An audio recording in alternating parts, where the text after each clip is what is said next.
Berapa dia bawa? Itu soalan dia.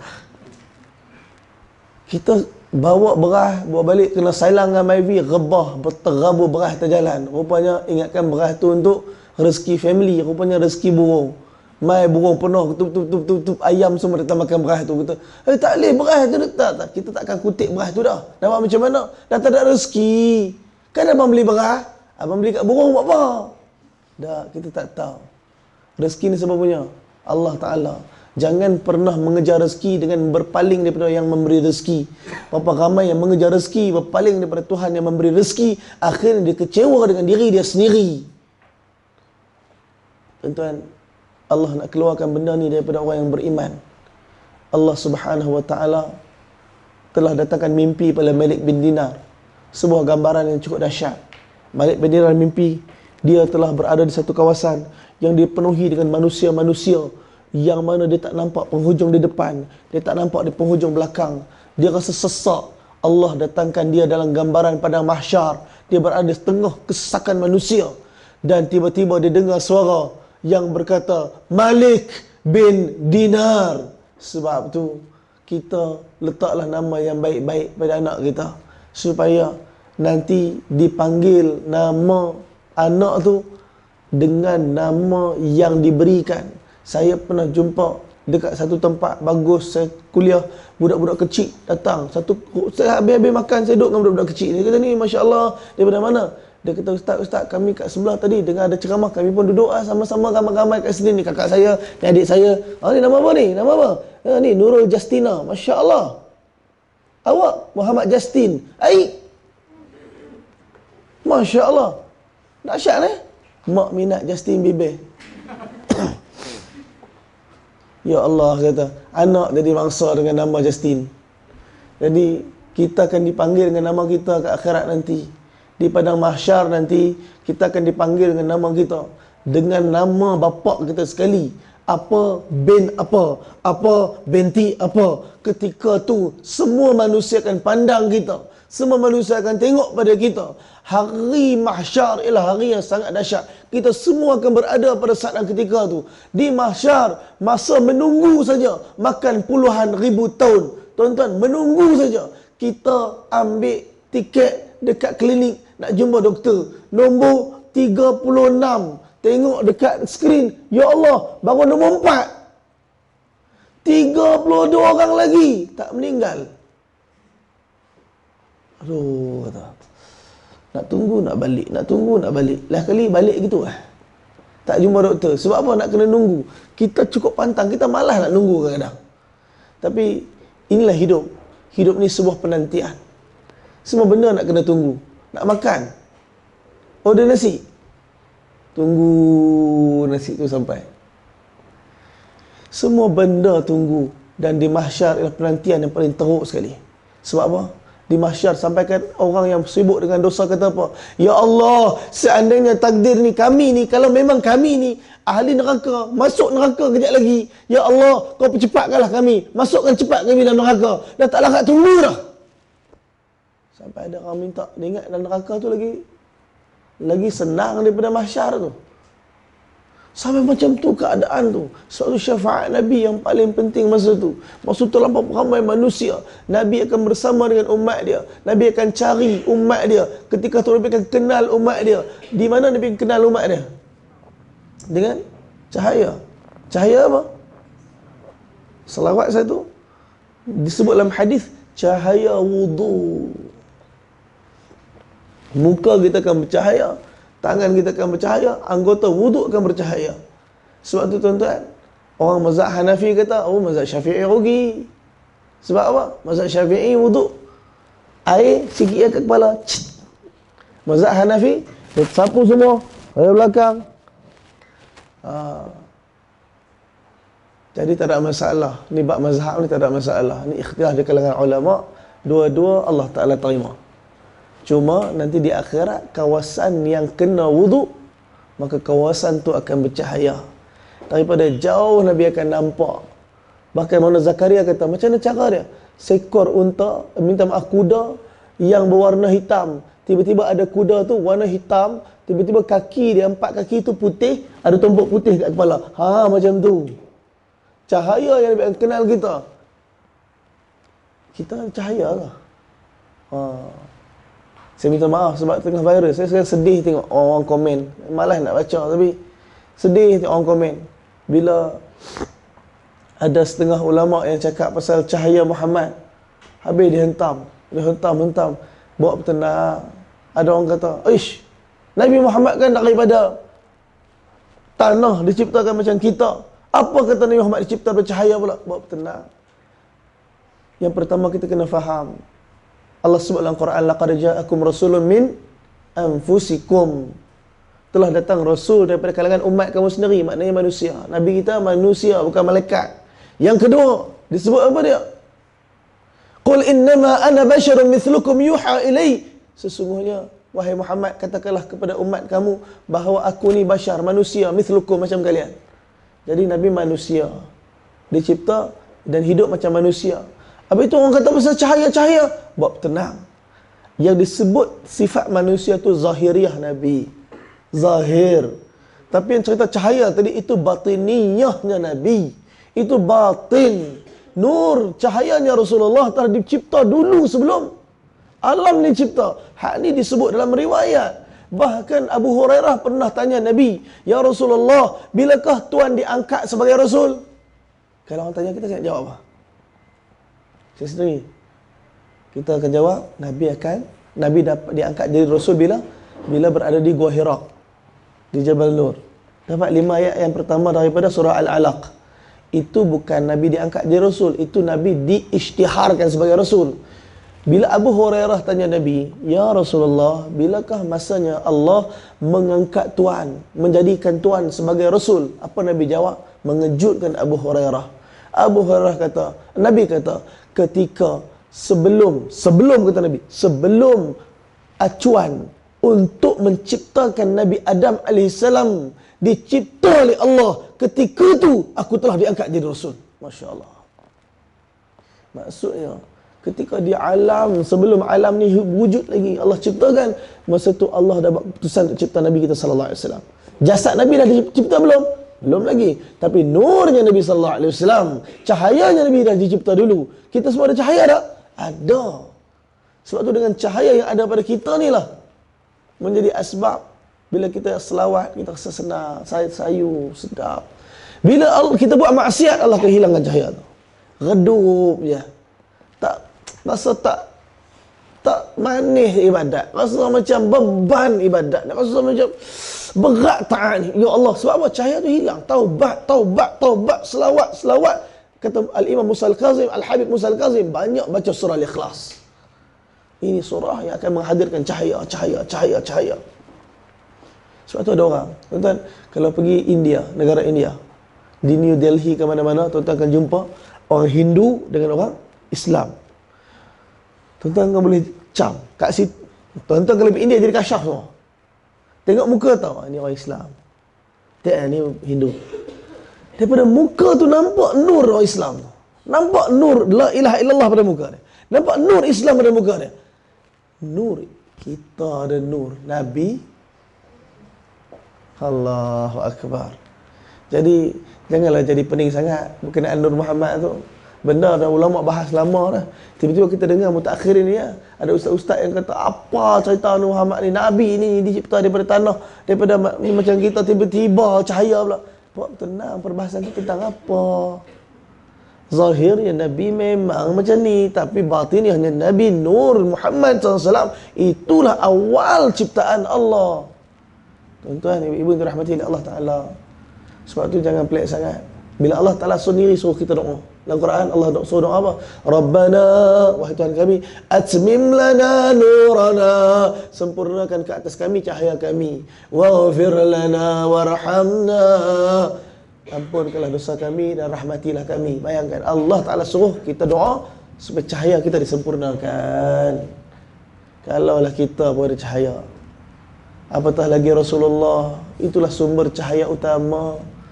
Malik bin Dinar berdiri tengah padang mahsyar. Di dalam mimpi dia, nama dia disebut Malik bin Dinar. Ketika tu kata Malik bin Dinar, aku lihat tiba-tiba semua orang hilang. Hanya aku yang tiba-tiba di situ. Dan tiba-tiba aku nampak seekor ular besar di depan aku. Aku terkejut. Ular tu hadir mendekati aku, seolah-olah ingin memudaratkan aku. Kata Malik, aku lari. Aku lari. Aku lari. Mana nak lari ke akhirat ni? Allah sebut dalam surah Al-Qiyamah kan?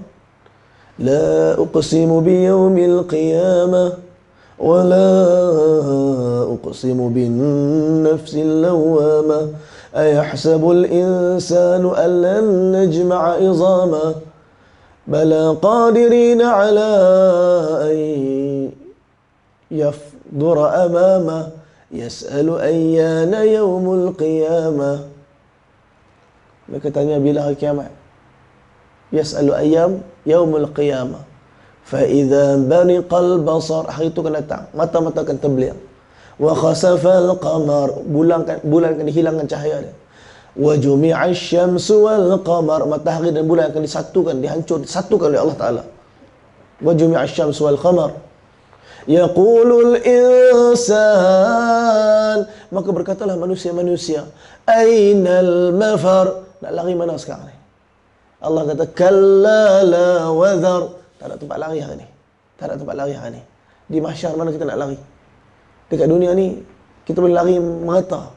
Lari pada masjid, lari pada bos, lari pada macam-macam. Lari, tak mau lari. Ini dunia. Dekat mahsyar nak lari mana? Tempat yang kita lari itulah mahsyar. Tempat kita nak sembunyi itulah mahsyar. Ainal mafar? Allah tolong jawab, kalla la wazar. Tak ada. Hari tak ada tempat lari. Malik bin Dinar kata, aku lari, ular tu kejar. Aku lari, ular tu kejar. Tiba-tiba aku nampak satu orang pakcik tua. Aku pergi kat pakcik tu, pakcik tolong saya. Ada ular kejar saya. Pakcik tua tu kata, aku ni orang tua. Macam mana nak tolong kamu? Tak boleh. Kamu cari orang lain lah. Malik bin Dinar kata, aku terus lagi lari. Aku dah pergi, tak ada orang yang boleh bantu aku. Aku patah balik kat pakcik tua tu. Pakcik tolonglah, pakcik, tak ada orang lah ni. Pakcik tu kata, aku tak boleh tolong. Aku ni orang tua, lemah. Kamu carilah ni, mungkin dekat belakang belah sana ada orang boleh tolong kamu. Tiba-tiba dia sampai sana, dia tengok jutaan budak-budak kecil. Mana budak-budak? Ada seorang budak lelaki paling depan sekali. Budak lelaki tu tengok Malik bin Dinar. Budak lelaki tu pandang ke arah budak-budak ramai. Fatimah, ayah kamu susah ni, tolong. Daripada celah-celah budak-budak tadi keluar Fatimah berdiri di antara Malik bin Dinar dengan ular. Fatimah buat tangan dekat ular tu, halau ular tu pergi, dan ular tu pergi. Kata Malik bin Dinar, aku penat sangat. Aku terduduk. Dan Fatimah datang duduk atas riba aku, macam Fatimah duduk atas dunia dulu. Aku teringat lagi Fatimah telah tolak tangan aku, selamatkan aku daripada cawan arak. Hari ini Fatimah selamatkan aku daripada ular yang sedang kejar aku. Aku tanya, wahai Fatimah, apa sedang jadi ni? Ayah kat mana ni? Fatimah berkata, wahai ayah, ayah tak tahukah? Bukankah Nabi sebut dalam hadis, setiap perkara yang kita buat atas dunia, Allah akan jadikan zahir di akhirat. Wahai ayah, ketahuilah ular tu ialah kejahatan yang ayah buat, yang menjadi semakin hebat, semakin kuat, yang akhirnya di mahsyar akan memudaratkan ayah. Ayah tahu tak, orang tua yang ayah jumpa tadi tu, itulah amal kebaikan ayah. Kerana terlampau lemah, sikit pun tak boleh bantu ayah kat sini. Ya, dia pegang janggut ayah dia. Dia kata, alam ya'ninil ladzina amanu an takhsha'a qulubuhum li dzikrillah wa ma nazala minal haq. Wahai ayah, bila lagi orang yang beriman itu khusyuk hati dia bila mendengar nama Allah disebutkan dan mentaati apa yang Allah Ta'ala turunkan? Malik bin Dinar kata, wallahi sekarang dan ketika ni, sekarang ni masa dia. Sekarang ni masa dia. Dia terjaga daripada tidur dengan mulut dia kata, sekarang ni masa dia. Menangis teresak-esak Malik bin Dinar. Apa yang dia buat? Dia telah pergi mandi, dia telah ambil wudu, dia berlari pergi salat di masjid ketika waktu subuh. Imam selesai baca surah Fatihah, imam sambung dengan ayat yang menggoncangkan hati Malik bin Dinar, yang menyebabkan akhirnya Malik bin Dinar telah berubah sepanjang hidup dia dengan ketaatan hanya kepada Allah. Malik bin Dinar baca apa? Apa nama imam tadi baca apa? Imam tadi telah baca, alam ya'ninil ladzina amanu an takhsha'a qulubuhum li dzikrillah wa ma nazala minal haqq. Bila lagi orang yang beriman itu khusyuk hati dia bila nama Allah disebutkan dan apa saja perintah Allah untuk disempurnakan, Bukankah ayat tu yang dia dengar anak dia baca dalam mimpi tadi? Malik bin Dinar buat keputusan untuk berubah menjadi orang yang dekat dengan Allah semata-mata kerana Allah. Hari itu dia dah berubah bukan lagi sebab anak dia. Dia menjadi Malik bin Dinar, satu orang tabi'in yang dikenali dengan ketaatan dia, yang saleh kehidupan dia, yang begitu banyak karamah dia. Saya pergi Karnul, India tahun 2016. Sampai New Delhi, kami naik train 32 jam dalam train dan bermalam dalam train. Tuan-tuan, train Bangladesh, minta maaf, India ni kita tak naik yang first class. Kita naik first class. Lepas tu abang-abang Indonesia kata apa? Ya, kok kita buat usaha agama, dakwah, mau yang selesa-selesa itu. Ya kita ambil yang third class saja. Alamak, kata meninggal. Kita orang Malaysia ni lah macam sikit kan, benda nak selesa saja. Lah kali ambil third class. Nunggu kat belakang. Dengan kita ada kambing. Kita ada dalam train, kambing ada dalam train. Kita tengok muka kambing itu, kita kau bayar ke tak ni? Apa hal di sini? Tuan-tuan, kita berimpit-rimpit dengan kambing, dengan orang. Kita pun dah tak tahu dah siapa bawa orang, siapa bawa kambing. Sebab pun dah sama. Tuan-tuan, kita tidur malam tu, dia ada deck. Dia kalau kita duduk, siang semua duduk. Bila waktu malam, nak tidur, hak yang bawah akan tidur atas kerusi tempat duduk lah. Lepas tu sini, lebih kurang tinggi ni, akan ada tempat boleh macam tu. Tidur situ pula. Lepas tu lagi satu atas kan, kita kat Malaysia ada train tempat letak beg atas kan. Tak? Tempat bukan letak beg tu tempat letak orang. Ada yang atas, ada nombor tu. Boleh orang yang ada nombor tu tidur atas. Saya lah. Duduk atas tu, macam ni ya. Ni bumbung train macam ni. Bumbung train. Kita kata ya Allah, Masya Allah, Masya Allah. Esoknya kita tukarlah, malam esok saya pula tidur bawah lah kata. Siapa nak ambil pengalaman tidur atas train, nak pergi ke Karnul, Andhra Pradesh, India. Akhirnya hari tu saya tidur bawah. Masya Allah. Biasalah tu lepas subuh, tidur bawah, esok bangun, terbangun-bangun, nampak, uish, what happened? Saya rasa macam ada benda berlipat-lipat kat muka. Itulah perut seorang makcik yang pakai sari. Saya elok tidur tu, elok ada celah yang dia duduk kan. Makcik tu, innalillah. Saya bangun, saya buka mata, apa benda depan aku ni. Berlipat-lipat perut. Duduk, kata, apa ni? Kita bangun, Astaghfirullahaladzim. Kenapa makcik buat kerja macam tu?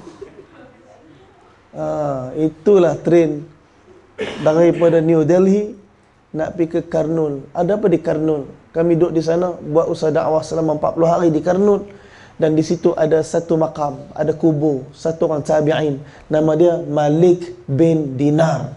Lahir di Madinah, hidup di Madinah, membesar di Madinah, dapat hidayat di sana dan akhirnya telah meninggalkan bumi Madinah dengan usaha dakwah, mati ke India.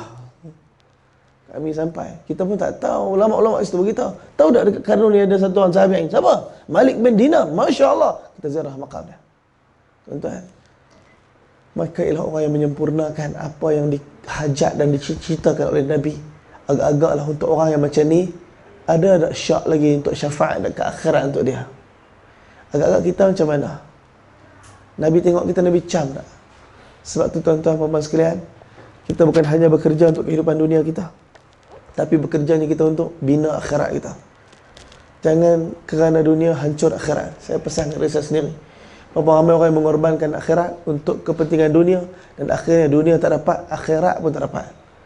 Semoga Allah jadikan kita orang yang ikhtiar atas akhirat. Allah akan baiki dunia kita insya-Allah. Jangan kita takut hilang dunia kerana kejar akhirat.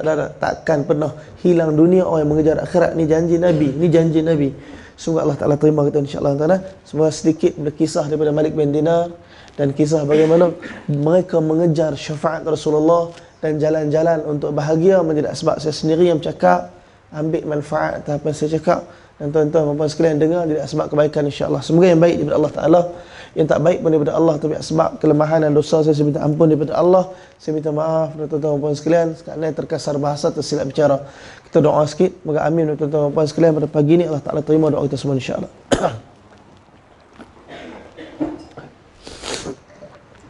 Bismillahirrahmanirrahim.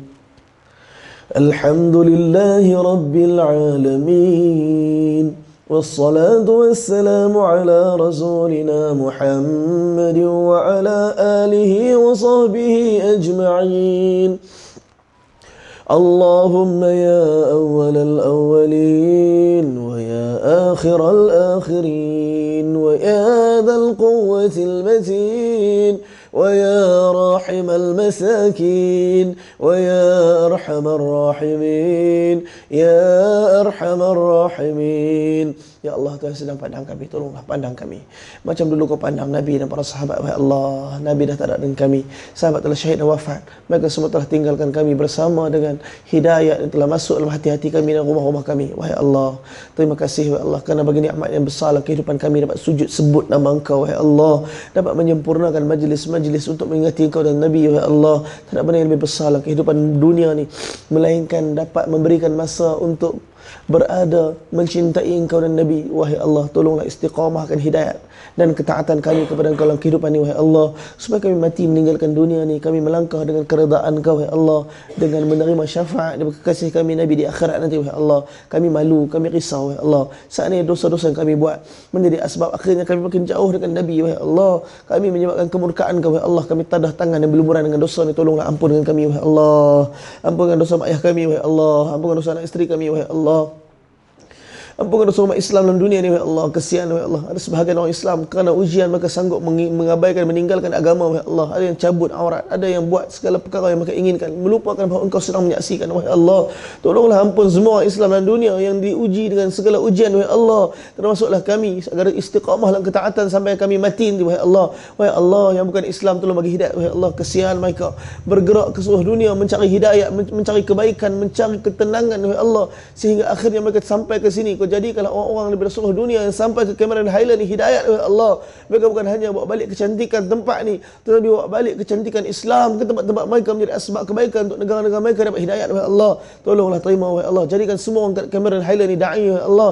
yang menjadi asbab orang yang melihat, mendengar, mengetahui, mencium bau dia menjadi asbab kebaikan hidayat untuk manusia seluruh alam. Wahai Allah, Rabbana amanna bima anzalta wattaba'na ar-rasul faktubna ma'asy syahidin. Ya Allah, di kalangan kami ada yang sakit, kesembuhkanlah. Diuji masalah hutang kalau saya kalah, diuji masalah rezeki kalau panggalah, diuji masalah rumah tangga kalau selesaikanlah. Rabbana atina fid dunya hasanah wa fil akhirati hasanah wa qina adzaban nar. Wa sallallahu ala sayyidina Muhammad wa ala alihi wa barik wasallam. Alhamdulillahirabbil alamin. Taqabbalallahu minna minkum. Insya-Allah esok saya akan tolak pergi umrah. Esok saya akan masuk Madinah. Jadi kalau ada saya buat silap, salah silap, kasar bahasa, silap bicara, saya minta maaf banyak-banyak. Risau. Kita pergi sana setiap kali saya doa, setiap kali kat sana Allah matikan kat sana. Ada sekali tu kami lambas, lewatlah naik bas tu, dari bas cukup marah. Saya pun bagi targhib, cerita lambas. Tiba-tiba saya kata kat semua jemaah bas, saya akan doa, tuan-tuan semua ambil ramai-ramai. Saya pun angkat tangan doa, Allahumma rzuqna syahadatan fi sabilik waj'al mautana fi biladi rasulik. Ya Allah, Kau syahidkanlah kami di jalan Kau, matikanlah kami di bumi Madinah. Ya Allah. Dari bas kata, dia pusing belakang, semua kau mati Malaysia semua.